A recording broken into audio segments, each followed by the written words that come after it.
কি গো রাজের মা, তোমার হলো? হ্যাঁ, হ্যালো। আমি তো রেডি।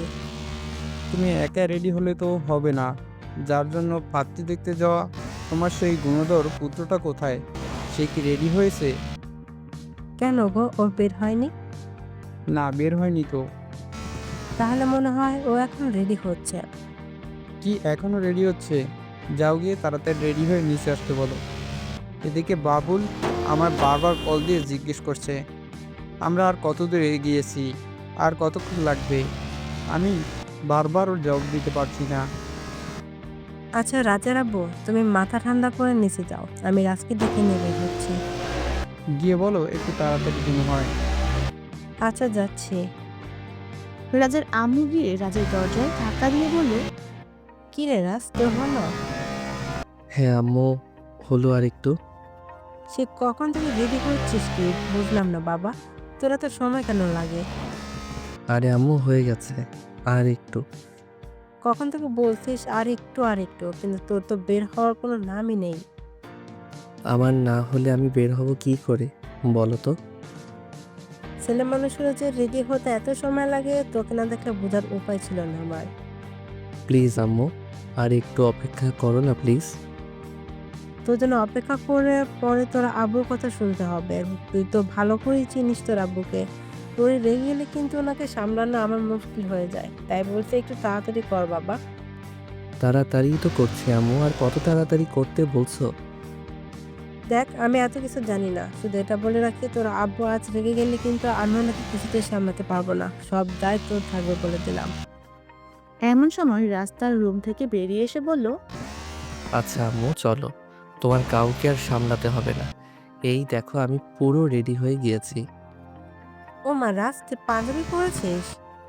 হ্যাঁ আম্মু, কেন ভালো লাগছে না দেখতে আমায়? ভালো না লাগলে বলো, চেঞ্জ করে আসি। তোকে আর চেঞ্জ করতে হবে না, অনেক সুন্দর লাগছে তোকে। তাড়াতাড়ি চল, এবার তোর আব্বু গাড়ি নিয়ে নিচে অপেক্ষা করছে তো। সিঁড়ি দিয়ে নিচে যেতে যেতে রাজ বলল, আচ্ছা আম্মু, একটা কথা বলো তো। এখন আবার কি কথা? আচ্ছা আম্মু, শহরে কি পাত্রীর অভাব ছিল নাকি, যার কারণে আব্বু আমার জন্য গ্রামে পাত্রী দেখতে যাবে? কেন তুই জানিস না আমরা গ্রামে কেন যাচ্ছি? কারণ আমরা এখন যাকে দেখতে যাচ্ছি সে তোর আব্বুর বন্ধু, বাবুল ভাইয়ের মেয়ে। আব্বুর বন্ধুর মেয়ে বলে যে তাকেই বিয়ে করতে হবে এমন তো কোনো কথা নেই আম্মু। বলে সমস্যাটা কি? তাছাড়া তো শুনেছি মেয়েটা নাকি দেখতে খুব সুন্দর আর শিক্ষিতাও।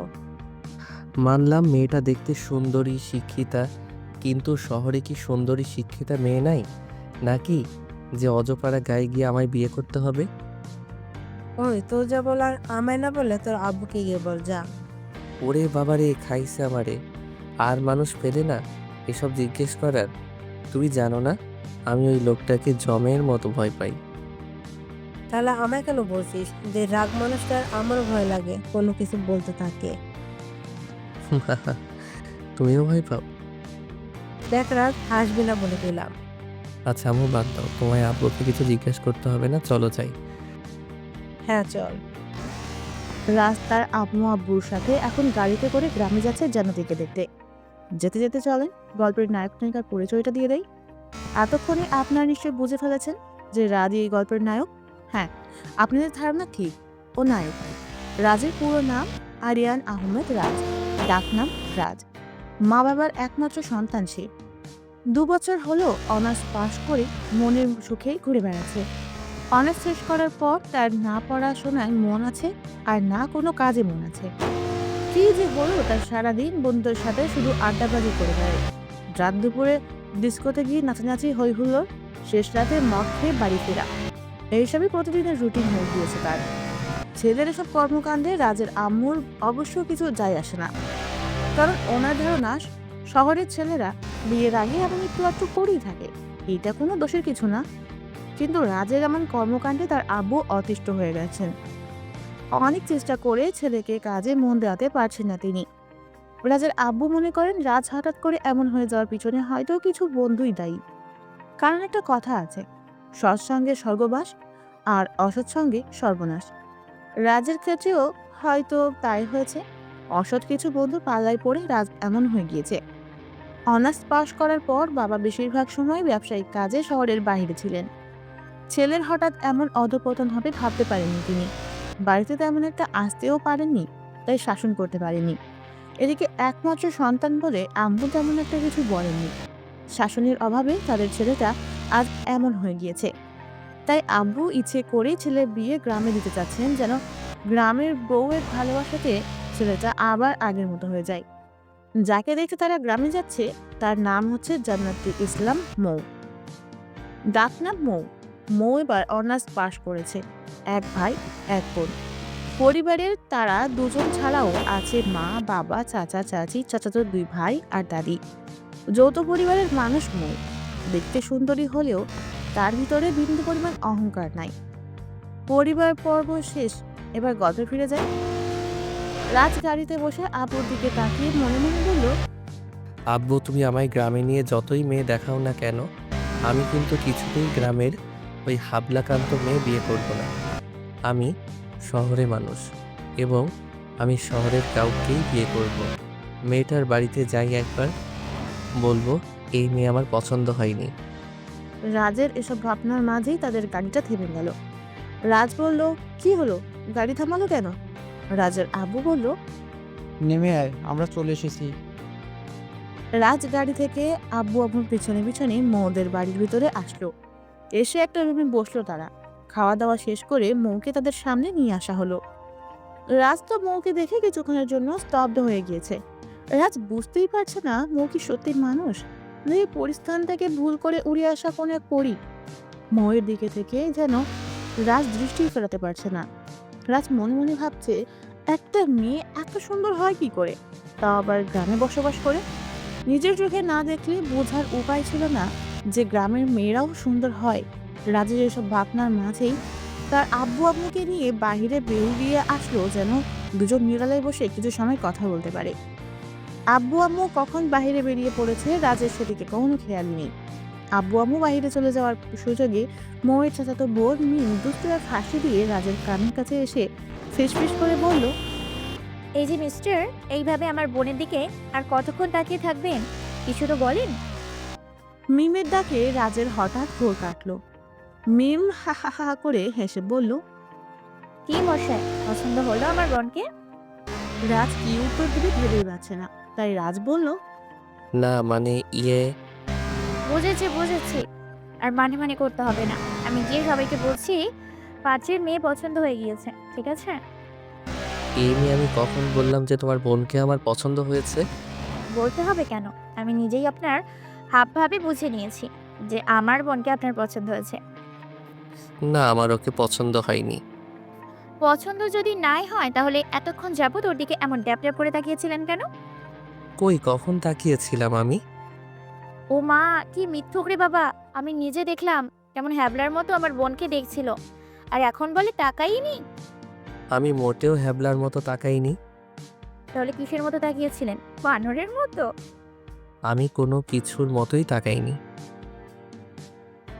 হয়েছে, লজ্জা পেয়ে আর কষ্ট করে আপনাকে মিথ্যে কথাগুলো বলতে হবে না। আমি যা বুঝার বুঝে নিয়েছি। এখন আমি বরং যাই, গিয়ে সবাইকে খুশির খবরটা দিয়ে আসি যে আপনার আমার বোনকে খুব পছন্দ হয়ে গিয়েছে। এই মেয়ে, এবার কিন্তু তুমি একটু বেশি বেশি করে ফেলছো। আমার কিন্তু তোমার বোনকে মোটেও পছন্দ হয়নি। অযথা এসব কেন বলতে যাবে? রাজের এমন কথা শুনি মৌ এবার বসা থেকে দাঁড়িয়ে গেল। রাগের দৃষ্টিতে রাজের দিকে তাকিয়ে বলল, আমাকে কি আপনার সত্যিই পছন্দ হয়নি? না, হয়নি। না হওয়ার কারণটা কি জানতে পারি? সেটা আপনাকে কেন বলবো আমি? বলতে বলেছি তাই বলবেন। যদি না বলি? না বললে আপনাকে এখান থেকে কোথাও যেতে দিব না আমি। মগের মূল্য নাকি? আপনি বললে কি আমার আপনার কথা শুনতে হবে নাকি? হ্যাঁ, শুনতে হবে, কারণ আমায় জানতে হবে তো আমার মাঝে কি এমন কম আছে যার কারণে আপনার আমায় পছন্দ হলো না। আছে, অনেক কিছুই কম আছে। যেমন?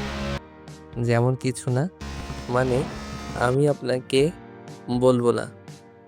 না বললে আমি ধরে নিলাম আপনার আমাকে পছন্দ হয়েছে। মোটেই না। তাহলে বলেন কি কম আছে। বলবো না। ওকে, বলতে হবে না। এখন আমি সবাইকে ডেকে নিয়ে এসে বলবো আপনার আমায় খুব পছন্দ হয়েছে এবং আপনি আজই আমায় বিয়ে করতে চান। কী সব আজে বাজে কথা বলছেন আপনি?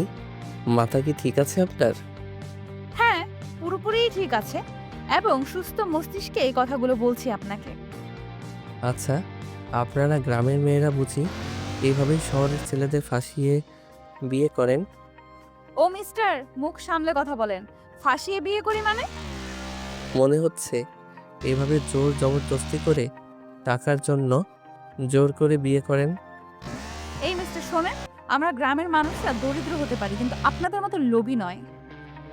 কি আমরা লোভী? তা নয় তো কি?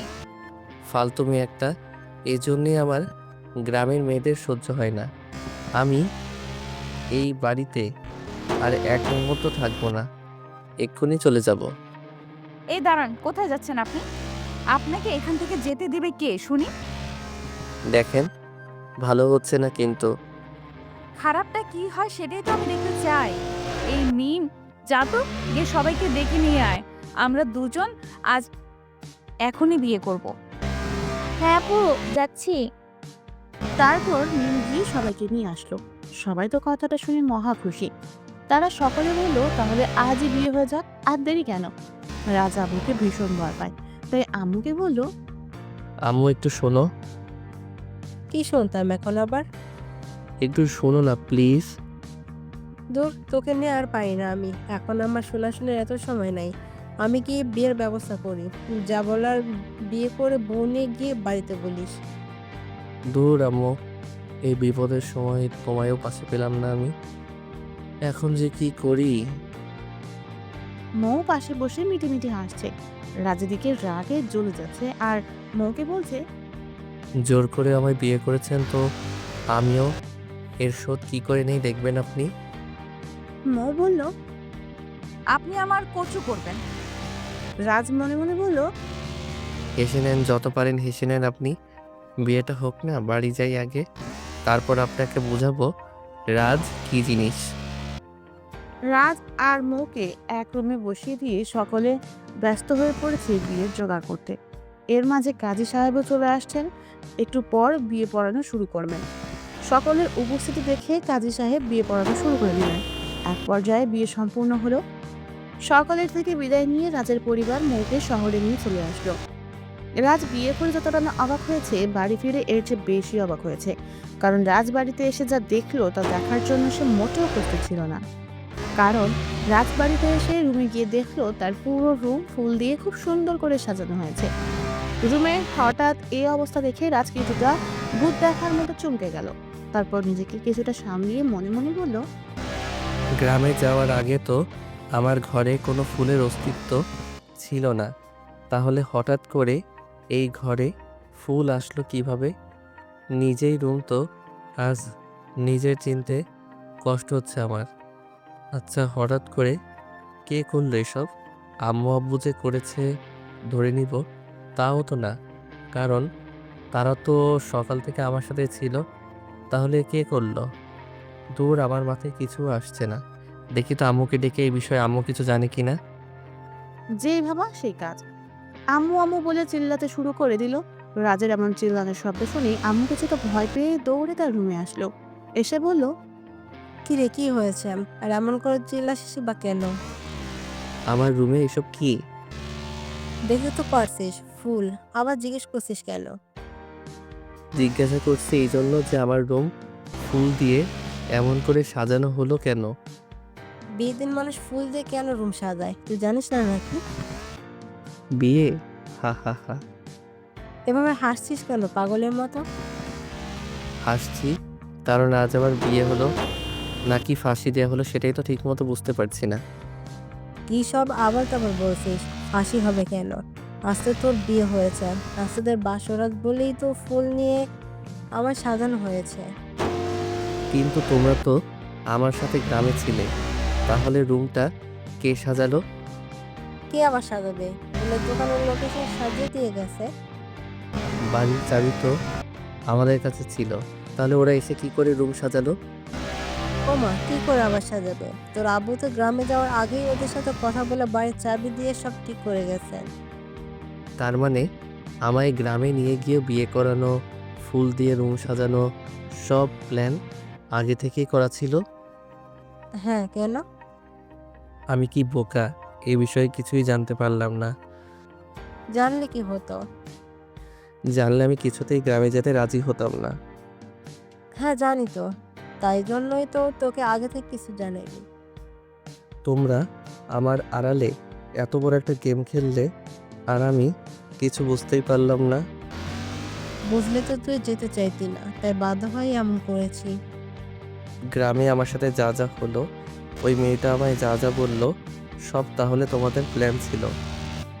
হ্যাঁ, সব আমাদের প্ল্যান ছিল, আর মৌ সব আমাদের কথাতেই করেছে।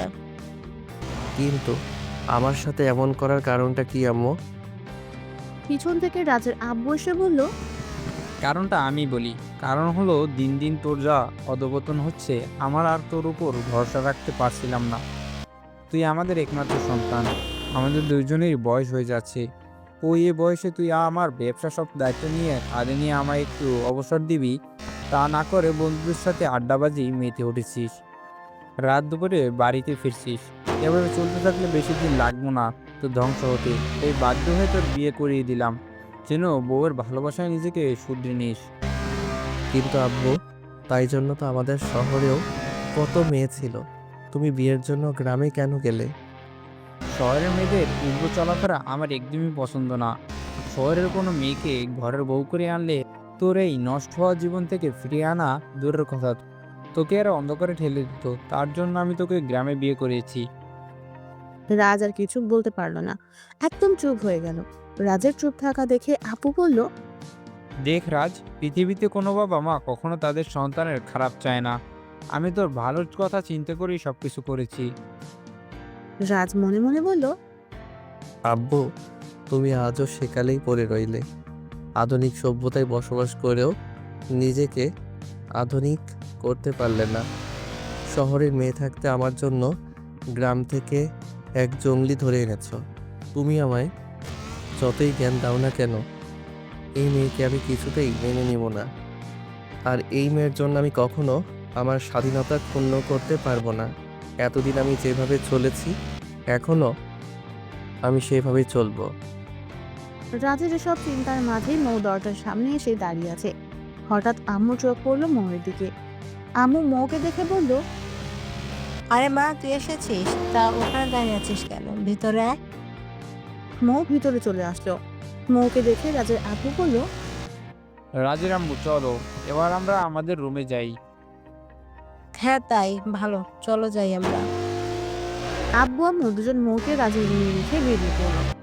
আব্বু আম্মু চলে যাওয়ার পর রাজ ফ্রেশ হতে চলে গেল। মৌ ততক্ষণে খাটের উপর গিয়ে বসলো। কিছুক্ষণ পর রাজ ফ্রেশ হয়ে বের হয়ে তো রাজকে দেখে মৌ খাট থেকে নিচে নেমে এলো এবং তাকে পায়ে হাত দিয়ে সালাম করলো। রাজ পা সরিয়ে নিয়ে বলল, আদিক্ষেতা হচ্ছে এখন আমাকে সালাম করে, তাই না? মৌ বলল, এসব আপনি কি বলছেন?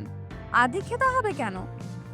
বিয়ের রাতে স্বামীকে পা ধরে সালাম করতে হয়, এটাই তো নিয়ম। এসব নিয়ম না আপনার কাছেই রেখে দেন। আমার এসবের কোনো প্রয়োজন নাই, কারণ আমি আপনাকে আমার বউ হিসেবে কখনো মানব না। মানা না মানা পরের কথা, সব সময়ই বলে দিবে মানবেন কিনা। না মানলে অবশ্য আপনার কিছু আসবে যাবে না, কারণ আপনার সব প্ল্যান তো এখন সাকসেসফুল হয়ে গেছে, তাই না? এখন আপনি পায়ের উপর পা তুলে রাজরানী হয়ে থাকতে পারবেন। আপনি কি বলছেন এসব? কোনো ভুল কিছু বললাম নাকি? আমাদের টাকার জন্যই তো এমন জোর করে আমাকে বিয়েটা করলেন আপনি। না, আপনার ধারণাটা সম্পূর্ণ ভুল। আপনাদের টাকার উপর আমার বিন্দু মাত্র লোভ নাই। আমি শুধু আপনার আব্বুর কথা রাখতে বাধ্য হয়ে বিয়েটা করেছি। আব্বু বলল, আর আপনি কোনো স্বার্থ ছাড়া রাজি হয়ে গেলেন, এটা আমায় মানতে বলছেন? দেখেন মিস্টার রাজ, আপনার সাথে এই মুহূর্তে ঝগড়া করার আমার বিন্দু মাত্র ইচ্ছে হচ্ছে না। আমার ভীষণ ঘুম পেয়েছে, দয়া করে একটু সরে বসেন আর আমায় ঘুমাতে দেন। এই, আপনি এখন আমার খাটে ঘুমাবেন নাকি?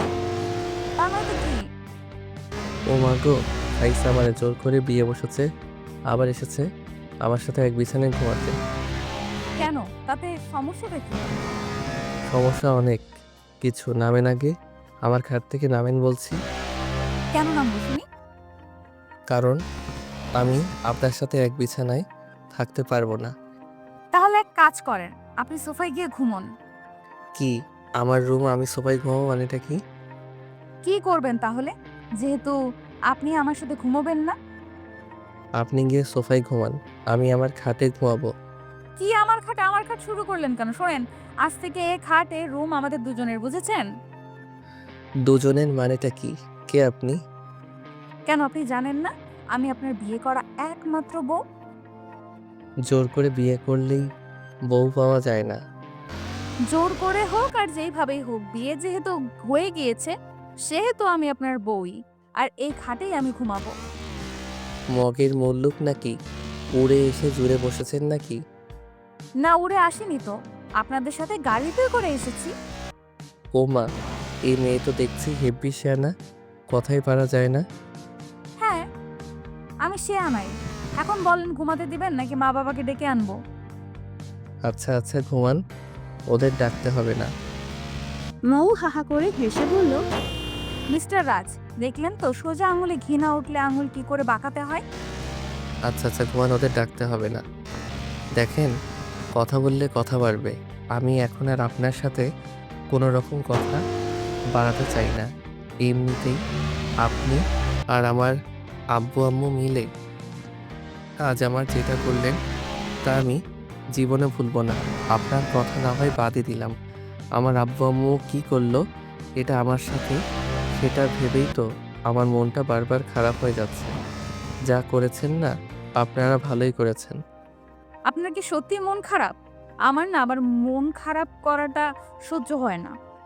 আচ্ছা, আমি আপনাকে হাসির কিছু কথা বলে আপনার মন ভালো করে দেই এক্ষুনি। কোনো দরকার নেই, আপনারা এমনিতেই আজ আমার জন্য অনেক কিছু করেছেন, আর কিছু করতে হবে না। কিছু যদি করতেই চান তাহলে দয়া করে মুখটা বন্ধ রেখে ঘুমিয়ে পড়েন। আচ্ছা ঠিক আছে, আমি শুয়ে পড়ছি, আপনিও শুয়ে পড়েন। আমার চিন্তা আপনাকে না করলেও চলবে, আপনি ঘুমন। ঠিক আছে, আমি ঘুমোই তাহলে। একটা কথা কি জানেন, সময়টা আজ আপনাদের ছিল, তাই জোর করে বিয়েটা করে নিতে পারলেন। আমারও সময় আসবে একদিন, তখন আমিও সুদ সহ আসল আপনাদের তিনজনকেই ফেরত দিব। ওকে মিস্টার, সমস্যা নেই, আমিও সেই দিনের জন্য প্রস্তুত থাকবো। ওকে। মৌ কথা শেষ করে এক পাশে শুয়ে পড়ল। রাজও কিছুক্ষণ বসে থেকে বাধ্য হয়ে মৌয়ের পাশেই শুল। মৌ তো তখনই ঘুমিয়ে পড়ল, কিন্তু রাজের কিছুতেই ঘুম আসছে না আজ। রাজ ভাবছে, আব্বু আম্মু কি করে পারলো তার সাথে এমনটা করতে। ওরা তো দুজন তো খুব ভালো করেই জানতো যে ছোটকাল থেকেই গ্রামের পরিবেশন একদম পছন্দ না। তারপরও তারা কি করে পারলো গ্রামের একটা মেয়েকে ওর বউ করে ঘরে নিয়ে আসতে? কি করে সারা জীবন কাটাবে মেয়েটার সাথে? এসব ভাবনার মাঝেই রাজের চোখটা হঠাৎই বিছানায় লেগে গেল। তারপর রাজ ঘুমিয়ে পড়ল। রাজের সেই ঘুম ভাঙল ফজরের সময়, মৌয়ের দেওয়া পানির ছিটাতে। রাজ পানির ছিটা পেয়ে ঘুম থেকে লাফিয়ে উঠল, দেখে মৌ তার দিকে তাকিয়ে হাসছে। রাজ বলল, কি হলো এটা? কি আবার হবে, যা হবার তাই হলো। আমার গায়ে পানির ছিটা দেওয়ার কারণটা কি? কারণটা হলো আপনাকে ঘুম থেকে জাগিয়ে তোলা। ঘুম থেকে জাগানোর কারণ? কারণ হলো ঘুম থেকে ওঠানো। আমার এখন ইচ্ছে করছে আপনাকে গলা টিপে মেরে ফেলতে। মেরে ফেলতে ইচ্ছে হচ্ছে কেন? ঘড়িতে তাকিয়ে দেখেন 5টা বাজে। এখন আমায় ঘুম থেকে জাগালেন কেন? এখন আমি ঘুম থেকে উঠে কি করব শুনি? কি করবেন তাহলে? কান পেতে ভালো করে শোনেন, বাহির থেকে কি সুন্দর ফজর আজানের সুর ভেসে আসছে। যান, ওঠেন, ফ্রেশ হয়ে অজু করে নামাজে চলে যান। আমি কি পাগল হয়ে গিয়েছি নাকি যে আমি এখন নামাজে যাব? যে পাগল হওয়ার কি আছে, বুঝলাম না তো। এত সকালে ঘুম থেকে জাগিয়ে তুলেছেন আমায় নামাজে যেতে? হ্যাঁ তুলেছি, তাতে কি? শুনেন, আমি 11টার আগে কখনো ঘুম থেকে উঠি না। আমার এখন অনেক ঘুম পাচ্ছে, আমি ঘুমাই। হ্যাঁ, জি না, আমি এখন আপনাকে ঘুমাতে দিব না, কারণ এই মুহূর্তে আপনার ঘুম থেকে নামাজ উত্তম। ঘুমিয়েই তো জীবনের অনেকটা সময় নষ্ট করে দিলেন, আর কত নষ্ট করবেন? এবার যান না, একটু আল্লাহর ইবাদতে মনোযোগ দিন প্লিজ। এই মেয়ে এসব বলে কি? আচ্ছা, আমি কি করব না করব সেটা কি আপনার থেকে শিখতে হবে? জানতো পেঁচাল না পেরে আপনার নামাজ আপনি পড়েন আর আমায় একটু ঘুমাতে দেন। নামাজ না পড়লে তো কিছুতেই আমি আপনাকে ঘুমাতে দিব না। আপনি না দেয়ার কে? আমার যা খুশি আমি তাই করব। আমি কেন আপনার কথা শুনতে যাব? আর বেশি কথা বললে না একদম দরজার বাইরে বের করে দিব বলে দিলাম। দেখেন, আমি এখন নামাজে দাঁড়াবো। আপনি বাহিরে যদি না যান, অন্তত চলেন আমার সাথেই পড়বেন। লোক দেখানো নামাজ না আপনারটা, আপনি পড়েন, আমার পড়তে হবে না। এটা কেমন কথা বললেন আপনি? ঠিক মানতে পারলাম না। নামাজ কখনো লোক দেখানোর জন্য পড়া হয় না। আল্লাহকে ভয় করে কবরের কঠিন আযাব থেকে মুক্তি পাওয়ার জন্য এবং পরকালের শান্তির আশায় এই নামাজ পড়া হয়। আপনি তো দেখছি হাই সোসাইটির মানুষের সাথে চলাফেরা করে এই দুনিয়ার মোহে পড়ে গিয়েছেন। আল্লাহকে ভুলে নাস্তিক হয়ে গিয়েছেন। নামাজ পড়তে চান না। আপনি জানেন পবিত্র কুরআন পাকে আল্লাহ তাআলা একবার নয়, দুইবার নয়, ৮২ বার নামাজের কথা উল্লেখ করেছেন। একবার কি ভেবে দেখেছেন এই দুনিয়া কিন্তু ক্ষণস্থায়ী, আর আপনি এই ক্ষণস্থায়ী জীবনের সুখের আশায় নামাজ না পড়ে ঘুমিয়ে সময় কাটিয়ে দিতে চাইছেন। আখিরাতের জীবনের কথা চিন্তাও করেন না। আচ্ছা, আপনি কি আপনার পরিবার পরিজনের সাথে বেহেশতে যেতে চান না, নাকি দুযোগের কঠিন আযাব ভোগ করতে চান? যদি বেহেশতে যেতে চান তাহলে তো অবশ্যই আপনাকে নামাজ পড়তে হবে, কারণ বেহেশতের চাবি হচ্ছে নামাজ। নামাজ ছাড়া পরকালে মুক্তির কোনো উপায় নেই। তাই বলছি নামাজ পড়েন। আপনি তো দেখছি ভালো ভাষণ দিতেই জানেন। এটা ভাষণ না, এটা হচ্ছে পথভ্রষ্ট মানুষকে সঠিক পথে ফিরিয়ে আনার আহ্বান মাত্র। হয়েছে হয়েছে, অনেক বলে ফেলেছেন, আর কিছু বলতে হবে না। আমার আব্বু আম্মুর প্রতি এখন আমার যা রাগ উঠছে না, তারা আর মানুষ পেল না, গ্রামে থেকে এক জঙ্গলি ধরে এনে আমার ঘাড়ে চাপিয়ে দিয়েছে। ওদের জন্য আজ আমার ঘুম হারাম হলো। কাল থেকে আর কি হয় ওই উপরওয়ালাই ভালো জানেন। আপনি নামাজ পড়া শুরু করেন, দেখবেন আর কোনো কিছু হবে না, কারণ নামাজ মানুষকে সকল বিপদ আপদ থেকে রক্ষা করে। দয়া করে থামবেন একটু। কাল এ বাড়িতে আসার পর থেকে দেখছি কানের কাছে ঘ্যান ঘ্যান করেই যাচ্ছেন। সমস্যাটা কি আপনার? দয়া করে বলবেন কি চাচ্ছেন আপনি? কেন আমায় বিয়ে করেছেন? কত টাকা দিলে আপনি আমায় মুক্তি দিবেন? প্রথম কথা, আমি টাকার জন্য আপনার বউ হইনি। দ্বিতীয় কথা, আমি আপনাকে কখনো ছাড়বো না, কারণ আমি আপনার সাথে ইহকাল পরকাল দুই জায়গাতেই থাকতে চাই। আর কি চাচ্ছি কি শুনবেন? তাহলে শোনেন। আপনার আব্বু আম্মু অনেক আশা করে আমায় এই বাড়িতে নিয়ে এসেছেন, যেন আপনাকে ভুল পথ থেকে আমি সঠিক পথে ফিরিয়ে আনতে পারি। হাহাহা, যার পিতা মাতাই চেষ্টা করে ব্যর্থ হয়ে গিয়েছেন সেখানে আপনি তো তুচ্ছ। আমি ভালো হব না, আর আপনার দেখানো পথেও কখনো হাঁটবো না। তাই ভালোই ভালোই বলছি, আমার জন্য নিজের জীবনটা নষ্ট না করে এখান থেকে চলে যান। চলে যেতে তো আমি আসিনি।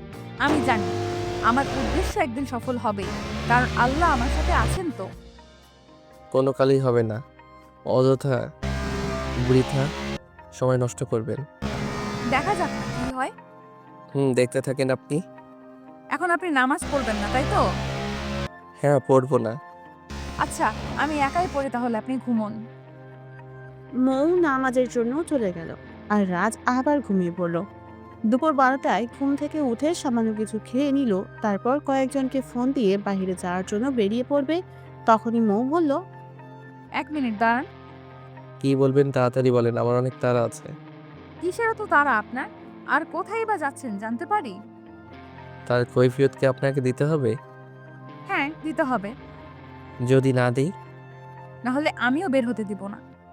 কি করে আটকাবেন আমায়? ওই যে গেটের দিকে তাকিয়ে দেখেন, তাহলেই বুঝতে পারবেন। ও মা, গেটে তালা? হ্যাঁ, তালা। কে লাগালো? কে আবার? আমি। কারণটা কি জানতে পারি? আপনাকে এখন কোথাও বের হতে দিব না, এটাই হচ্ছে কারণ। আপনি বললেই আমি শুনবো নাকি? ভালোই ভালোই চাবি দেন বলছি, আমি বের হব। যদি না দেই? বাধ্য করব দিতে। তাই নাকি? হ্যাঁ তাই। করেন দেখি কিভাবে বাধ্য করেন।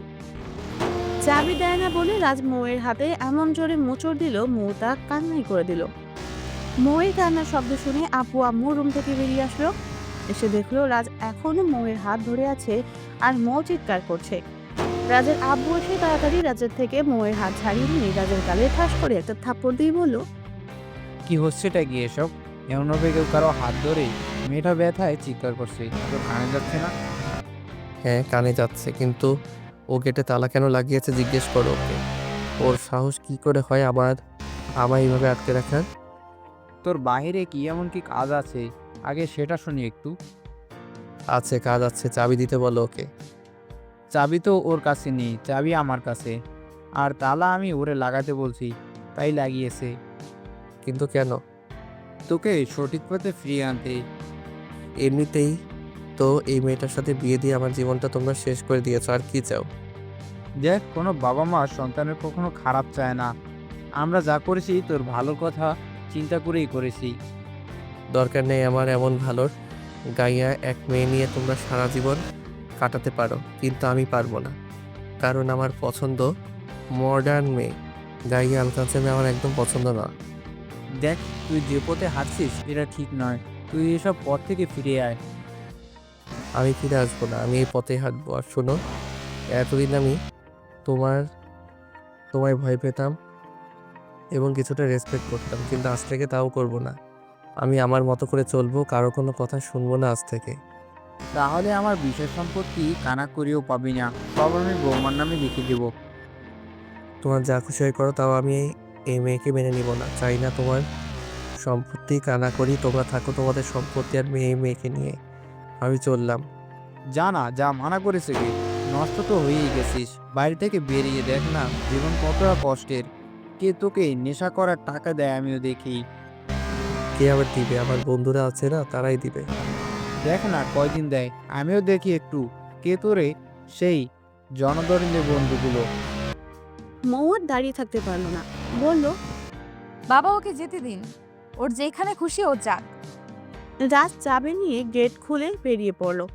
রাজ চলে যাওয়ার পর বাবা চিৎকার করে বলল, মৌরে মা, আমাদের তুই ক্ষমা করে দিস। আমরা আমাদের নষ্ট ছেলের বউ করে তোকে ঘরে এনে তোর জীবনটাও নষ্ট করে দিলাম। কি সব বলছো বাবা? আমার ভাগ্যে যা ছিল তাই হয়েছে, এতে তোমাদের কি দোষ বলো? তবে আমি তোমাদের কথা দিচ্ছি, যে কোনো মূল্যে ওরে আমি সঠিক পথে ফিরিয়ে আনবো। দেখ চেষ্টা করে।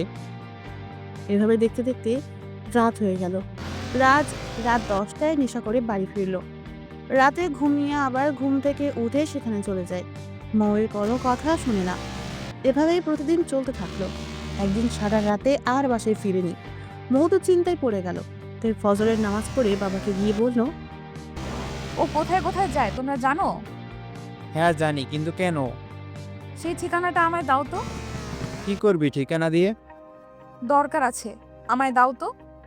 আচ্ছা নে, কিন্তু তুই চিনবি তো? তোমরা আমায় নিয়ে ভেবো না, আমি ঠিক চেনে নেব। মৌ বাবার ঠিকানা অনুযায়ী ডিস্কো ক্লাবে গেল। গিয়ে দেখে সেখানে রাজ রক্তাক্ত হয়ে পড়ে আছে। মৌ ম্যানেজারকে দেখে রাজের এমন হওয়ার কারণ জিজ্ঞাসা করলো। ম্যানেজার বলল, দেখেন, এখানে শত শত লোক আসে, আমরা কেমন করে বলবো ওনার এই অবস্থা কে করেছে? তবে শুনেছি ওনার কয়েকটা বন্ধুর সাথে মদের টাকা নিয়ে কথা কাটাকাটি হয়েছে, ওরাই হয়তো ওর এমন অবস্থা করেছে। ওকে, আপনারা আমায় একটু সাহায্য করেন তো, একটু গাড়িতে তুলে দেন ওকে, আমি ওকে নিয়ে হসপিটালে যাব। আচ্ছা ঠিক আছে। তারপর সবাই ধরাধরি করে গাড়িতে তুলে দিল। মৌ রাজকে একটা হসপিটালে ভর্তি করে ডাক্তারের সাথে কথা বলল। ডাক্তার বলল, দেখেন, আপনাদের পেশেন্টের অনেক রক্তক্ষরণ হয়েছে, তাকে ইমিডিয়েটলি এই এ পজিটিভ গ্রুপে রক্ত দিতে হবে। মৌ বলল, ডাক্তার, আমার রক্তের গ্রুপ এ পজিটিভ, আপনি আমার শরীর থেকে রক্ত নিতে পারেন যা লাগে। আচ্ছা, তাইলে তো ভালোই হলো। আপনি তাড়াতাড়ি আমার সাথে আসেন, এখনই রক্ত দিতে হবে। বেশি দেরি করলে পেশেন্টের অবস্থা খারাপ হয়ে যাবে কিন্তু। হ্যাঁ ডক্টর সাহেব, চলেন। মৌ রক্ত দিয়ে মা বাবাকে কল দিয়ে সবটা জানালো। তারা ছুটে হসপিটালে চলে আসলো। এসে তাকে রাজের জ্ঞান ফিরেছে, সে একটু ভালো আছে। ডাক্তার আসার পর বাবা কথা বলল। ডাক্তার বলল, সঠিক সময় এই মেয়েটা আপনার ছেলেকে নিয়ে এসে রক্ত দিয়েছে বলে তেমন কিছু হয়নি, তা না হলে সিরিয়াস অবস্থা হয়ে যেত। বাবা বলল, ওকে কবে বাসায় নিয়ে যেতে পারবো ডাক্তার? 3-4 দিনের মধ্যেই নিতে পারবেন। আচ্ছা ঠিক আছে, 3-4 দিন হসপিটালে কে থাকবে রাজের সাথে? আমি থাকবো বাবা, আপনি আর মা বাসায় চলে যান। আচ্ছা তাইলে তুই থাক, আমরা যাই, সমস্যা হলে কল দিস। আচ্ছা যাও তোমরা। 3-4 দিন মৌ হসপিটালে রাজের সাথে থেকে অনেক সেবা যত্ন করেছে। তারপর একটু সুস্থ হওয়ার পর বাড়ি নিয়ে আসলো। বাড়িতে এসেও সারাক্ষণ রাজের পাশেই ছিল মৌ। রাজ এখন অনেকটা সুস্থ, খাওয়া দাওয়া করতে পারে, ঠিকমতো হাঁটতে পারে। মৌ বলল, আপনি সুস্থ হয়ে গিয়েছেন, আল্লাহর কাছে শুকরিয়া। রাজ বলল, আপনি আমার জন্য এত কিছু কেন করেছেন জানতে পারি? আপনাকে সুস্থ করার জন্য। এত কিছু করে কি ভেবেছেন আপনি আমার মন পাবেন? কখনো পাবেন না, কারণ আমি আপনাকে কোনোদিন মেনে নিব না। মেনে নেওয়ার দরকার নেই, আপনি শুধু সঠিক পথে ফিরে আসেন, আমি এতেই খুশি। হ্যাঁ, আমি সঠিক পথে ফিরে আসবো, আব্বু আম্মু যা বলে আমি তাই করব। কিন্তু বিনিময়ে আপনাকে একটা শর্ত দিব। বলেন আপনি আমার শর্তে রাজি? আপনাকে সঠিক পথে ফেরাতে আমি সর্বশর্তে রাজি। বলেন কি করতে হবে আমায়? আমি যেদিন সম্পূর্ণরূপে সঠিক পথে ফিরব সেদিন আপনাকে এই বাড়ি থেকে চলে যেতে হবে। বলেন আপনি রাজি? আমাকে আপনার এতই অপছন্দ? আচ্ছা ঠিক আছে, আমি রাজি। আপনি যেহেতু রাজি হয়েছেন, আমিও তাহলে সঠিক পথে চলতে আজ থেকে আপনি যা বলবেন তাই শুনবো। বলেন কি কি করতে হবে আমায়? প্রথমে নামাজে মন দিতে হবে, কারণ নেশা, আড্ডাবাজি আর ডিস্কোতে যাওয়া বাদ দিয়ে বাবার সাথে ব্যবসায় মনোযোগ দিতে হবে। ওকে তাই হবে। তাহলে এখন জোহরের আজান হয়ে গিয়েছে, নামাজে যান আপনি। ঠিক আছে যাচ্ছি। এদিকে মৌও অজু করে নামাজে দাঁড়িয়ে গেল। নামাজ শেষ করে প্রার্থনা করছে, আল্লাহ তুমিও সহায় হও, ওরে সঠিক পথ দেখাও তুমি। একটু পরে রাজ নামাজ পড়ে বাড়ি আসলো। রাজের আব্বু তো বেশ অনেকটা অবাক হলো রাজকে নামাজে দেখে। আম্মু কিছুটা অবাক হলো, আবার খুশিও হলো। মৌ রাজকে দেখে বলল, ও আপনি চলে এসেছেন, চলেন খাবার দেই, আপনি খেয়ে নেন। রাজ মৌয়ের কথা মতো চুপচাপ খেয়ে নিল। তারপর রুমে চলে গেল। কিছুক্ষণ রেস্ট নেওয়ার পর রাজ একটু ঘুমিয়ে নিল। ঘুম থেকে উঠে যথাসময়ে নামাজ পড়ে নিল। এভাবেই রাত হয়ে গেল। রাতের খাবার খেয়ে রাজ রুমে গিয়ে বসে আছে। এমন সময় রাজের মোবাইলে একটা কল আসে। রিসিভ করে বলল, হ্যাঁ সজীব বল। কিরে রাজ, তুই কয়েকদিন যাবৎ ডিস্কোতে আসছিস না, কি হয়েছে কি তোর? কিছু হয়নি, আমি যাচ্ছি না। আরে এখন তো জীবনটা উপভোগ করার সময় রে, ঘরে বসে কি করছিস তুই? চলে আয়, তোর ভাবিও আসছে আজ আমার সাথে। জানিস ও এইসব বিষয়ে বেশ এনজয় করে, আমারও তাই ভালোই লাগে। একটা কথা কি জানিস রাজ, জীবনে মনের মতো একজন সঙ্গীর খুব প্রয়োজন। ঠিকই বলেছিস সজীব। তাহলে দেরি না করে চলে আয়। হ্যাঁ আমি আসছি। এমন সময় মৌ রুমে এসে বলল, আপনি কি এখন কোথাও বের হবেন নাকি? হ্যাঁ, কোথায় যাবেন? ডিস্কোতে। আবার সেখানে কেন? আপনি তো আমায় কথা দিয়েছিলেন। রাখেন আপনার কথা, জীবনটা এখন এনজয় করার সময়। এভাবে ঘরে বসে কাটিয়ে দিলে আমার চলবে না, আমাকে যেতেই হবে। দেখেন, বোঝার চেষ্টা করেন, আপনি যেসব করতে চাচ্ছেন এসব কোনো ভালো দিক নয়। আপনি এসবের কি বুঝবেন ভালো কি মন্দ? যদি আমার সেখানে যেতেন না তাহলে বুঝতেন জীবন কতটা আনন্দের। আমার এইসবে গিয়ে জীবন উপভোগ করার কোনো প্রয়োজন নাই, কারণ আমি মনে করি নামাজের চেয়ে শান্তি পৃথিবীর অন্য কোথাও খুঁজে পাওয়া যায় না। তার প্রয়োজন হবে কেন? আপনি যে একটা গাইয়ারা এসবের কি বুঝে? আমার বন্ধুরা কত এনজয় করে তাদের মডার্ন মনের মতো জীবনের সঙ্গীতে, আর আমার জন্য আব্বু আম্মু যে কি এনে দিল।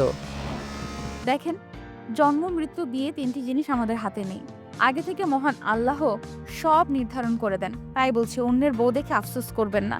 আর একটা কথা মনে রাখবেন, ওরা যদি আপনার জীবনে কল্যাণ বয়ে আনতো তাহলে আল্লাহ তাদের মতো কারোর সাথেই আপনাকে মিলিয়ে দিত, আমার সাথে নয়। আর কি জানি বললেন, ওরা অনেক সুখী জীবন পার করছে। আপনি ভালো করে খোঁজ নিয়ে দেখেন, ডিস্কোতে তাদের সকলে যতই হ্যাপি কাপল মনে করুক না কেন, রিয়েল লাইফে তারা সুখী নয়। একটা না একটা অশান্তি তাদের পরিবারে লেগেই আছে। এর কারণ কি জানেন? কারণ তারা পাপাচারে লিপ্ত হয়ে আল্লাহকে ভুলে যাচ্ছে, তাই তাদের উপর থেকে আল্লাহর রহমত জিনিসটা উঠে যাচ্ছে। এখনো সময় আছে, আপনি এর পথ থেকে সরে আসেন, তা না হলে ধ্বংস হতে বেশি সময় লাগবে না। এই, আপনার এসব ভাষণ বন্ধ করেন তো, আপনি দেখছি আমার মাথাটা পুরো নষ্ট করে দিবেন। সরেন, আমায় যেতে দেন। না, আমি আপনাকে কোথাও যেতে দিব না এখন। আমার সামনে থেকে সরেন বলছি। না, আমি আর আপনাকে ভুল পথে পা বাড়াতে দিতে পারবো না। সরবেন না তো? ওকে। বলেই রাজ মৌকে জোরে এক ধাক্কা দিল। রাজের ধাক্কায় মৌ গিয়ে দেয়ালের সাথে বাড়ি খেলো। সাথে সাথে কপাল ফেটে রক্ত গড়িয়ে পড়ছে। রাজ মৌয়ের এই অবস্থা দেখেও না দেখার ভান করে চলে গেল, আর মৌ এদিকে অজ্ঞান হয়ে পড়ে আছে। একটু পর শাশুড়ি মা রুমে এসে দেখলো মৌ অজ্ঞান হয়ে পড়ে আছে আর কপাল দিয়ে রক্ত পড়ছে। রাজও রুমে নাই। তিনি মৌকে এই অবস্থায় দেখে ঠিক থাকতে পারলো না, চিৎকার দিয়ে উঠলো। বাবা চিৎকারের শব্দ পেয়ে রুমে চলে আসলো। এসে মৌয়ের এই অবস্থা দেখে তাড়াতাড়ি তাকে হসপিটালে নিয়ে গেল। ডাক্তার মৌয়ের প্রথমে জ্ঞান ফেরালো, তারপর কপালে সেলাই করে দিল আর কিছু ঔষধ লিখে দিয়ে বলল, ইচ্ছে করলে আপনারা রোগীকে আজই বাসায় নিয়ে যেতে পারেন, সমস্যা নেই। মা বাবা মৌকে জিজ্ঞাসা করে বাসায় নিয়ে আসলো। মৌ বলল, বাবা, এই ঘটনা আমার বাড়িতে জানানোর দরকার নাই। অযথা তার টেনশন করবে। কিন্তু মা, কোনো কিন্তু না। তবে যাই বলিস, আমি এর জন্য রাজকে ছেড়ে কথা বলবো না। বাবা আজ রাজের উপর ভীষণ রেগে গেল। বলল, ওর এত বড় সাহস কি করে হয় যে ও তোর গায়ে হাত তুলে আজ আসুক বাড়িতে? এমন সময় রাজ বাড়িতে আসলো। রাজের আব্বু বলল, এই যে লাট সাহেব, এখানে দাঁড়ান। রাজ দাঁড়িয়ে গেল। রাজের আব্বু বলল, তুই তো দেখছি দিন দিন নেশা করে ভালোই অমনস হয়ে গিয়েছিস। দেখছে মেয়েটার কি অবস্থা করেছিস, শার্টটা সেলাই রেখেছে ওর কপালে। রাজ মৌয়ের দিকে একবার তাকালো। আবার রাজের আব্বু বলল, এতে হয়তো তোর কিছুই আসে যায় না, তাই না? কি করে আসে যাবে? জবাব দিয়ে তো তোকে করতে হবে না, করতে হবে আমায়। কারণ আমি জোর করে ওর বাবার হাতে পায়ে ধরে আমার নেশাখোর ছেলের জন্য এ বাড়িতে ওকে বউ করে নিয়ে এসেছিলাম। কাজের কাজ তো কিছুই হলো না, অযথা মেয়েটাকে গড়ে এনে আমি কষ্ট দিলাম। কে বলেছে ওরে আমার বউ করে আনতে? কেউ বলেনি, আমরাই নিয়ে এসেছিলাম। আর আমি কি ভুল যে করেছিলাম সেটা ভালো করেই বুঝতে পারছি। কুলাঙ্গার কোথাকার, তুই থাক তোর মতো করে। আমি আমার আস্তে বিষয় সম্পত্তি সব বৌমাকে লিখে দিয়ে তোর মাকে নিয়ে কিছুদিনের মধ্যে হজে চলে যাব। রাজ আর কিছু বলল না, রুমে চলে গেল। মৌ একটু পর রুমে গিয়ে শুয়ে পড়ল। রাজ মৌকে দেখে বলল, এখন তো আপনার 16 কলা পূর্ণ হতে চলেছে, এবার আপনি খুশি তো? মৌ বলল, মানে কিসের 16 গলা? কেন শুনেননি আব্বু সব আপনাকে লিখে দিবে বলল? আপনি তো এটাই চেয়েছিলেন, তাই না? এবার আপনি পুরো ঘরে রাজত্ব পেয়ে যাবেন। দেখেন, আমি এখানে রাজত্ব করতে আসিনি। এসেছিলাম এক অসহায় বাবার আর্তনাদ শুনে তাদের ছেলেকে সঠিক পথে সন্ধান দিতে। আর ন্যাকামি করতে হবে না। আমি আজ খুব ভালো করে বুঝতে পারছি আমি নেশা করি কেন আপনি এই বিয়েতে রাজি হয়েছেন। কারণ আমার আব্বুর কারি টাকা আছে বলে। ছেলে নেশা করার সুযোগে আব্বুকে দিয়ে ফুসলিয়ে ফাসলিয়ে সব সম্পত্তি নিজের করে পাবেন বলে বিয়েটা করেছেন, তাই না? ছি, এসব আপনি কি বলছেন? আমি তো এসব কল্পনাতেও আনিনি। যত সব অভিনয়, এই জন্য আমার গ্রামের মেয়েদের পছন্দ না। মৌ আর কথা বাড়ালো না। কিছুক্ষণ চুপ থেকে ঘুমিয়ে পড়ল। রাজও ঘুমিয়ে পড়ল। মাঝরাতে মৌয়ের কান্নার শব্দে রাজের হঠাৎ ঘুমটা ভেঙে যায়। রাজ চোখ মিলে তাকিয়ে দেখে মৌ জায়নামাজে বসে কান্না করছে আর বলছে, এ খোদা, আর কেউ জানুক বা না জানুক, তুমি তো জানো আমি কোনো সম্পত্তির আশায় এই বিয়েটা করিনি।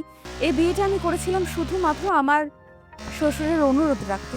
স্বামীকেই যদি আপন করে না পাই, এসব সম্পত্তি দিয়ে আমি কি করব? চাই না আমি কিছু। তুমি শুধু আমার স্বামীকে সঠিক পথে চলার তৌফিক দাও খোদা। ওরে তুমি হেদায়েত দান করো, আমি আর কিচ্ছু চাই না। রাজের আর ঘুম হলো না। কি ভেবে যেন ঘুম থেকে উঠে নামাজে চলে গেল। মৌ রাজের নামাজে যাওয়া দেখে অবাক হয়ে গেল। কারণ যে ছেলে 11টার আগে ঘুম থেকে উঠে না, সে ছেলে আজ কি করে এত সকালে উঠে ফজরের নামাজে চলে গেল। যাক, মৌয়ের দৃশ্য দেখে বলল, আলহামদুলিল্লাহ। মৌ নামাজ শেষ করে শ্বশুর শাশুড়িকে নামাজের জন্য ডেকে তুলল। শাশুড়ি মা ঘুম থেকে উঠে বলল, কিরে মা, তোর কপালে কি অবস্থা? এখন ব্যথা করে? না, আমি আল্লাহর রহমতে ঠিক আছি। তোমরা দুজন নামাজ পড়ে নাও কেমন? আচ্ছা ঠিক আছে। আর একটা কথা বলার আছে তোমাদের। হ্যাঁ বল, কি বলবি? তোমাদের ছেলে তো আজ ঘুম থেকে উঠে নিজের ইচ্ছেতে ফজরের নামাজে চলে গিয়েছে। ও মা, তাই নাকি? হ্যাঁ মা, তাই। সকাল সকাল এমন একটা খবর শুনে খুব ভালো লাগলো, কিন্তু ওর এই মনটা নামাজের প্রতি কতক্ষণ থাকে সেটাই দেখার বিষয় রে মা। ইনশাল্লাহ থাকবে, তুমি দেখো মা, আল্লাহর উপর ভরসা আছে তো আমাদের। হুম। যাও যাও, নামাজ পড়ে নাও, লেট হয়ে যাবে। হ্যাঁ, যাচ্ছি। শাশুড়িকে নামাজ পড়তে দিয়ে মৌদিকে রান্না বসিয়ে দিল। শাশুড়ি মা নামাজ শেষ করে এসে বলল, কি রে মা, তোর শরীরটা এমনিতেই ভালো নেই, তুই আবার কেন সকাল সকাল কাজ করতে নেমে গেলি? যা তুই একটু ঘুমিয়ে নে, আমি এই দিকটা আজ সামলে নিচ্ছি। না মা, তোমার কিছু করতে হবে না, আমি ঠিক আছি, আর আমি সবটা করে নিচ্ছি। আর কি জানি বললে, আমি আর একটু ঘুমিয়ে নিতাম। আমার এখন আর ঘুম আসবে না, কারণ ছোটকাল থেকেই ভোরে ওঠার অভ্যাস আমার। তাছাড়া ঘুম থেকে উঠে গেলে আমার আর ঘুম আসে না। তাই বলে এই শরীরে তুই কাজ করবি? দূর, কি যে বলো, কিচ্ছু হবে না আমার। তুমি রুমে যাও তো। কি আর করা, বউয়ের কথার কাছে শাশুড়ি মা হেরে গেলেন, তাই রুমে চলে গেলেন। কিছুক্ষণ পর মৌ রান্না শেষ করে সবাইকে খেতে ডাকলেন। রাজও এসে খেয়ে নিল। রাজ আজ যথাসময়ে কেউ কিছু বলার আগে ওয়াক্ত মতো নামাজে চলে গেল। মা বাবা খুব খুশি হলেন এটা দেখে। সেই দিনের পর থেকেই রাজ নিয়মিতই নামাজে যেতে থাকে। এখন প্রয়োজন ছাড়া বাড়ির বাইরেও তেমন একটা বের হয় না। ওগুলো চলাফেরাটা তার পাল্টে যাচ্ছে। বন্ধুরা ফোন করলেও যায় না কোথাও, উল্টো বলে ওর আর ওসব দিকে মন নাই, তোরাও পারলে আমার মতো হয়ে যা। মৌ এতে খুব খুশি এবং আল্লাহর কাছে শুকরিয়া আদায় করে তার স্বামীর পরিবর্তনের জন্য। এভাবেই কেটে গেল অনেকগুলো দিন। রাজ এখন অনেক ভালো হয়ে গিয়েছে। একদিন দুপুরে নামাজ শেষ করে রাজ রুমে আসবে, এমন সময় মৌ রুম থেকে বের হয়ে দুজনের হঠাৎ ধাক্কা লেগে গেল। মৌ বলল, এই রে, কি হলো এটা? আমি আসলে আপনাকে দেখতে পাইনি, সরি। রাজ একটা হাসি দিয়ে বলল। আচ্ছা ঠিক আছে, সমস্যা নেই। মৌ হাসতে হাসতে রুম থেকে বেরিয়ে এলো। রাজ রুমে বসে আছে, এমন সময় আম্মু এসে বলল, কি রে, বসে আছিস, খাবি না? হ্যাঁ আমু, যাও আমি আসছি। রাজ খেয়ে আবার রুমে চলে আসলো। কিছুক্ষণ পর আব্বু, আম্মু আর মৌয়ের হাসির শব্দে রুম থেকে বেরিয়ে এলো। এসে দেখে তারা তিনজনে বসে কি সুন্দর গল্প করছে আর হাসাহাসি করছে। রাজের এই ব্যাপারটা দেখে ভালো লাগলো, তাই তাদের কাছে এগিয়ে গেল। রাজের আম্মু বলল, আয় রাজ, তুই আয়, বসে খেলে। রাজ এসে বসে সবার সাথে গল্পে যোগ দিল। সবার সাথে কিছুক্ষণ কথা বলে মনটা ফ্রেশ লাগছে রাজের। মৌ বলল, সবাই দেখছি আজ একসাথে, ভালোই হলো। অনেকদিন পর মনে হয় সবাই একসাথে হলাম আমরা, তাই না? রাজ বলল। হ্যাঁ ঠিক তাই। এর মাঝে আম্মু বলল, মা, একটা কাজ করো তো মা। হ্যাঁ মা, বলো কি করতে হবে? ওই যে টেবিলে ফল রাখা আছে, যা ফলগুলো একটু কেটে নিয়ে আয়, কথা বলতে বলতে খাওয়া যাবে। হ্যাঁ মা, আমি যাচ্ছি। সাবধানে কাটিস, দেখিস আবার হাত যেন না কাটে। হ্যাঁ মা, তুমি চিন্তা করো না, কিচ্ছু হবে না আমার। মৌ ফল কাটছে আর বসে রাজের কথা ভাবছে। কিছুদিন আগেও রাজ কি ছিল আর এখন কি হলো। সত্যি, মানুষ চেষ্টা করলে সব পারে, যদি তার উদ্দেশ্য সৎ। তার এসব ভাবনার মাঝে কখন হাত কেটে ফেলেছে খেয়ালই করেনি। শাশুড়ি মা এসে যখন বলল, কি রে মো, তোর আঙুল কেটে তো রক্ত পড়ছে, সাবধানে কাটবি তো পাগলি। মৌ হাতের দিকে তাকিয়ে বলল, ও মা, হাত কখন কাটলো, খেয়াল করিনি তো। বাবা আর রাজ কাছাকাছি ছিল, ওদের কথার শব্দ শুনে ছুটে আসলো। তাকিয়ে দেখে অনেকটাই কেটে গিয়েছে তার। রাজ ছুটে এসে মৌয়ের আঙুলটা টান দিয়ে নিয়ে তার মুখে ঢুকিয়ে দিল আর বলল, সাবধানে কাজ করবেন তো, একটু দেখলেন তো কি হলো। মৌয়ের কষ্টের মাঝেও কেমন একটা আনন্দ হচ্ছে রাজের এমন ব্যবহারে। মা গিয়ে মেডিসিন বক্স নিয়ে আসলো। এতক্ষণে রাজ তারপর মৌয়ের আঙুল ব্যান্ডেজ করে দিয়ে বলল, যান এখন গিয়ে একটু রেস্ট করেন, আর এরপর থেকে সাবধানে দেখে শুনে কাজ করবেন। ব্যান্ডেজের এসব কাণ্ড দেখে মা বাবা দুজন দুজনকে ইশারা করে হাসলো, তারপর রুমে চলে আসলো। দেখতে দেখতে রাত হয়ে গেল। রাতে সবাই একসাথে খেতে বসলো, কিন্তু খেতে পারছে না, কারণ তার ডান হাতের আঙুল কেটে গিয়েছে। মৌ তারপরও চেষ্টা করছে, কিন্তু পারছে না। রাজ যেটা দেখে বলল, থামুন, আপনাকে আর কষ্ট করে খেতে হবে না, আমি খাইয়ে দিচ্ছি। এরপর রাজ মৌকে খাইয়ে দিল। মৌ তো রাজের হাতে খাবার খেয়ে আনন্দে চোখ দিয়ে পানি চলে আসলো। রাজ বলল, কি চোখে পানি কেন, আঙুল কি খুব ব্যথা করছে? না ঠিক আছে। খাওয়া শেষ করে রাজ আর মৌ রুমে চলে গেল। বাবা মাকে বলল, খেয়াল করেছো রাজের আম্মু, আমাদের ছেলেটা কিন্তু আস্তে আস্তে বৌমার প্রতি মায়া তৈরি হচ্ছে। হ্যাঁ, তুমি ঠিকই বলেছ। রাজ রুমে এসে বিছানায় বসে আছে আর মৌ আয়নার সামনে দাঁড়িয়েছে চিরুনি হাতে নিয়ে চুল আঁচড়ানোর জন্য। মৌয়ের আয়না তাকিয়ে দেখে রাজ তার দিকে তাকিয়ে আছে। মৌ দেখে ফেলাতে রাজ কিছুটা লজ্জা পেয়ে অন্যদিকে মুখ ঘুরিয়ে নিল। মৌ রাজের কাণ্ড দেখে একটা হাসি দিল, তারপর চিরুনি নিয়ে মাথার চুলে টান দিল। অমনি হাতের ব্যথায় ও করে উঠল। রাজ বিছানা থেকে তাড়াতাড়ি নেমে এসে বলল, এই কি হয়েছে আপনার? হাতের দিকে তাকিয়ে দেখলো চিরুনি। রাজের বুঝতে বাকি রইল না চিরুনি হাতে নিয়ে মৌ ব্যথা পেয়েছে, তাই তার হাত থেকে চিরুনিটা নিয়ে হাতে ধরে মৌকে নিয়ে এসে বিছানায় বসালো। তারপর নিজেই চুল আশ্রয় দিয়ে বলল, এবার আয়নায় দেখেন ঠিক আছে কিনা। মৌ আয়নায় তাকিয়ে মাথা নাড়ালো। তারপর রাজ বলল, নেন এবার শুয়ে পড়েন। হুম। মৌ শুয়ে পড়লো, রাজও শুয়ে পড়লো, কিন্তু রাজের আজ কেন জানি ঘুম আসছে না, শুধু এপাশ ওপাশ করছে। মৌ বলল, কি ব্যাপার, ঘুম আসছে না আপনার? না তো, কেন? জানি না। আমি আপনার মাথায় হাত বুলিয়ে দেই? না দরকার নেই, কারণ এমনিতে আপনার হাতে ব্যথা। ব্যথা, কিন্তু সমস্যা নেই, দেই না, প্লিজ না করবেন না। আচ্ছা। মৌ রাজের মাথায় হাত বুলাচ্ছে। রাজের ভিতর কেমন যেন একটা ভালো লাগা কাজ করছে মৌয়ের স্পর্শে। মনে হচ্ছে এই স্পর্শের জন্য রাজ বহুকাল অপেক্ষায় ছিল। কি এক অনুভূতি হচ্ছে তা রাজ প্রকাশ করতে পারছে না। এর মাঝেই রাজের চোখটা হঠাৎ গেল, তারপর সে ঘুমিয়ে পড়ল। মৌ রাজের দিকে তাকিয়ে বলল, পাগলটা দেখছি ঘুমিয়ে পড়েছে, আমি এবার শুয়ে পড়ি তাহলে। মৌ শুয়ে পড়ল। মাঝরাতে রাজ হঠাৎ ঘুম থেকে জেগে ওঠে।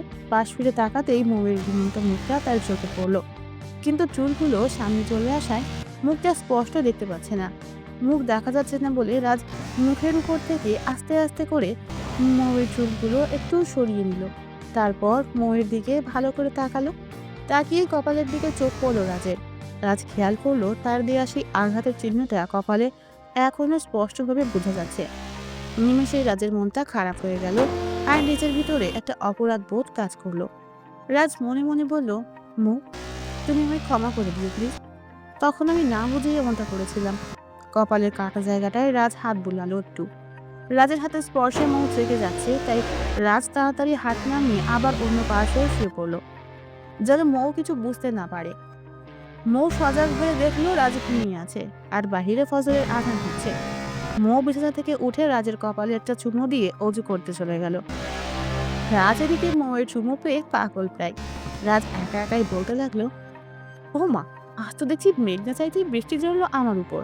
যাক, দিনটা মনে হয় আজ ভালোই যাবে। রাজ বিছানা থেকে উঠে হাসি মুখে নামাজে চলে গেল। মৌ নামাজ পড়ে রান্না বসিয়ে দিল। বাবা নামাজ শেষ করে কিছুক্ষণ হেঁটে বাসায় এসে মৌকে বলল, রাজ কোথায় রে মা? কেন বাবা, ও তো রুমেই আছে দেখছি, কোনো দরকার ওকে? দরকার, একটু ডেকে নিয়ে আসতো। কেন বাবা, ও কিছু করেছে নাকি? না রে, কিছু করেনি। তোদের দুজনকে একটু দরকার আছে আমার। তুই তো সামনেই আছিস, ও নাই তাই ডাকতে বলছি। ও আচ্ছা, যাচ্ছি। মৌ রুমে এসে বলল, এই যে আপনাকে বাবা ডাকছেন। আব্বু ডাকছে, কিন্তু কেন? জানি না তো।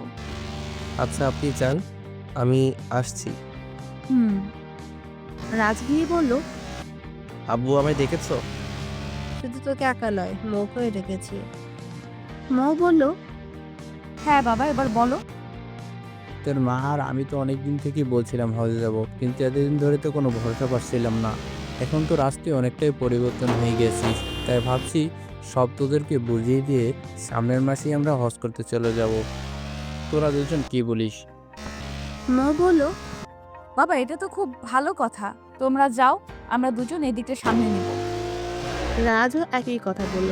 তারপর বাবা বলল, মৌ, তোর সাথে আরও একটু কথা আছে আমার। হ্যাঁ বাবা, বলো।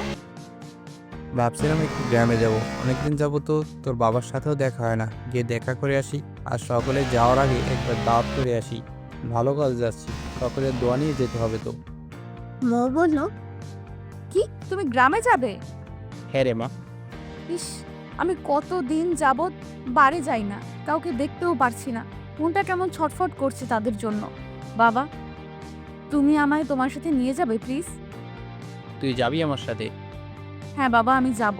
অনেকদিন হলো মা বাবা কাউকে দেখি না। তাহলে জাগিয়ে রেডি হয়ে আয়, আমিও রেডি হয়ে বেরোচ্ছি।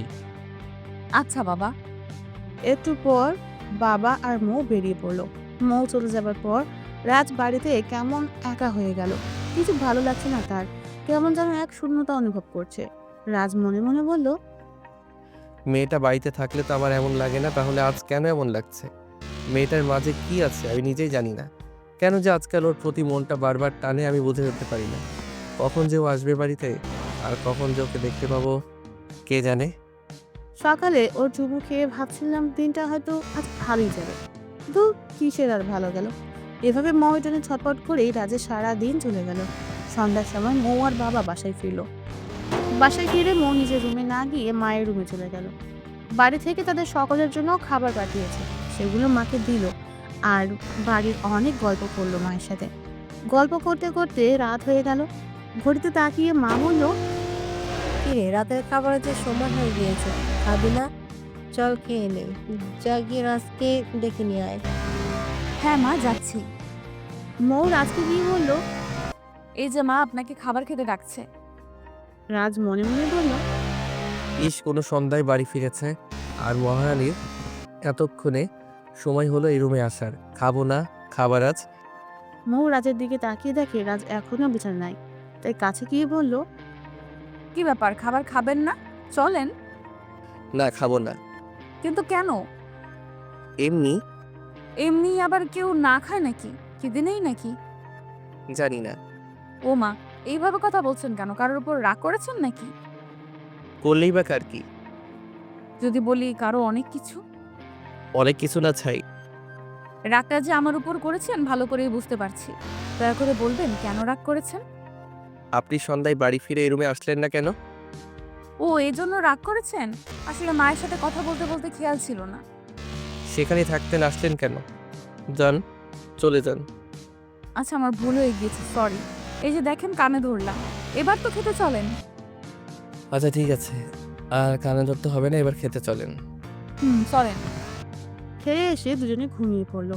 রাজ আবার মাঝরাতে উঠে মুখে দেখছে, মনে মনে বলছে, এই মেয়েটার মাঝে এমন কি আছে যে আমায় এতটা পরিবর্তন করে দিল?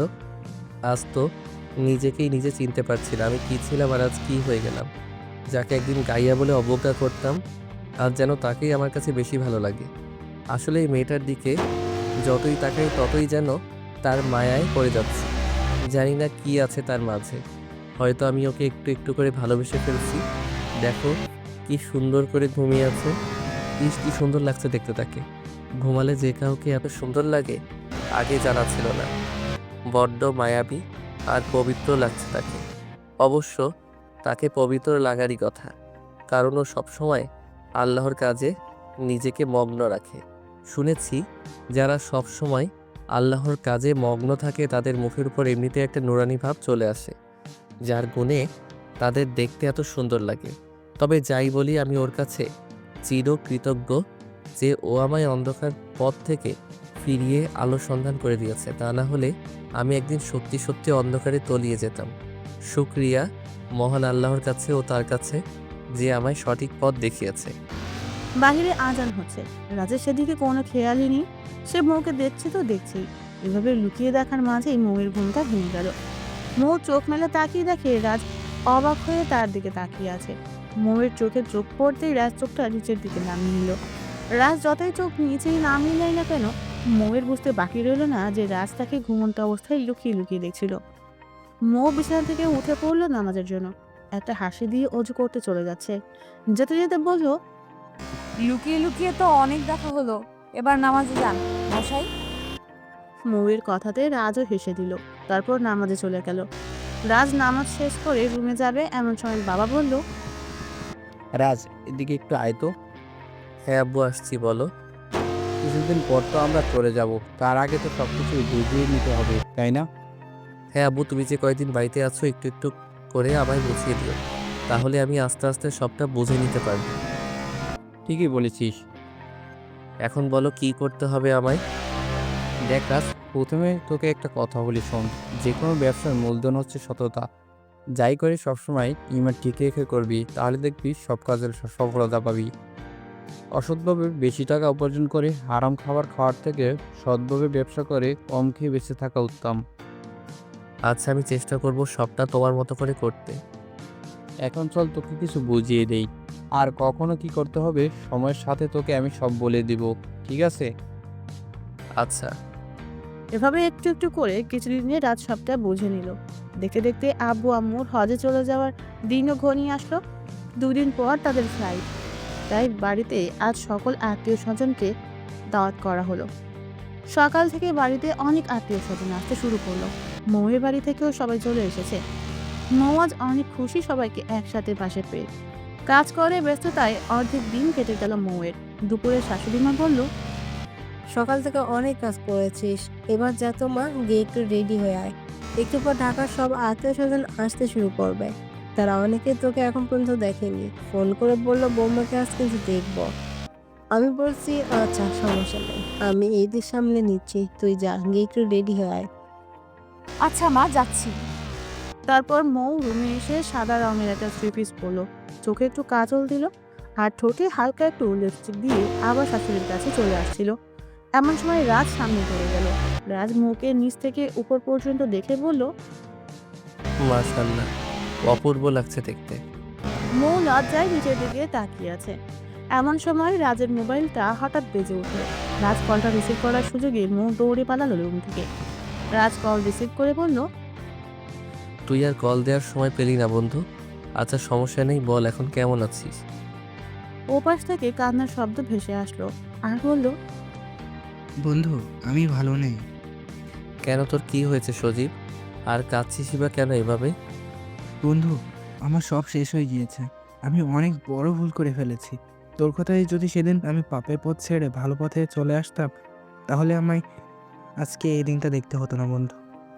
বন্ধুরে, পাপে যে বাপকেও ছাড়ে না তা আজ বুঝতে পারছি। হয়েছেটা কি বলবি তো? তোর ভাবি আমার সব সম্পত্তি নিজের নামে লিখিয়ে নিয়ে বিস্কু ক্লাবের এক লোকের সাথে আজ পালিয়েছে। কি বলছিস এসব? হ্যাঁ রে বন্ধু, আমি ঠিকই বলছি। এসব হাই সোসাইটির মেয়েদের ক্লাবে মানায় রে বন্ধু, কারোর ঘরের বউ হিসেবে নয়। আর আরেকটা কথা শুনেছিস, কমলের বউ নাকি তার মায়ের সাথে ঝগড়া করে হাত কেটে হসপিটালে আছে। কই, আমি তো এসবের কিছুই জানি না। বন্ধু, তুই আমাদের সকলের থেকে ভালো আছিস আল্লাহর রাস্তায় চলে গিয়ে। আমার জন্য একটু দোয়া করিস বন্ধু, আমি যেন 5 ওয়াক্ত নামাজ পড়ে কবরে যেতে পারি। আচ্ছা ঠিক আছে। তারপর কল কেটে দিল ওপাশ থেকে। রাজ বলল, মানুষের জীবনটা কত বিচিত্র, কখন যে কি হয় বলা যায় না। তবে মৌ না থাকলে আমিও হয়তো কখনো ভুল পথ থেকে সঠিক পথে ফিরে আসতে পারতাম না।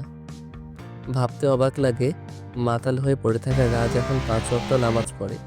আর এর সব কিছু সম্ভব হয়েছে মৌ তোমার জন্য।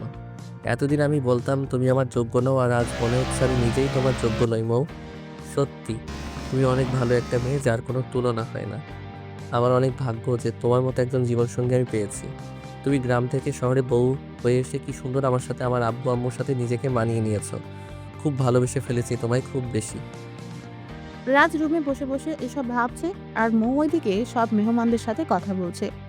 সব কিছু হাতে হাতে শাশুড়িকে করে দিচ্ছে। দেখতে দেখতে রাত হয়ে গেল। সকল মেহমান চলে গেল। সারাদিন কাজ করে মৌ শাশুড়ি মা দুজনেই অনেক ক্লান্ত, তাই তাড়াতাড়ি ঘুমিয়ে পড়ল। পরদিন মৌ ফজরের নামাজ পড়ে ব্যস্ত হয়ে পড়ল শাশুড়ি মায়ের সব জামা কাপড় গোছাতে, কারণ আজকের দিনটাই তারা দেশে আছে।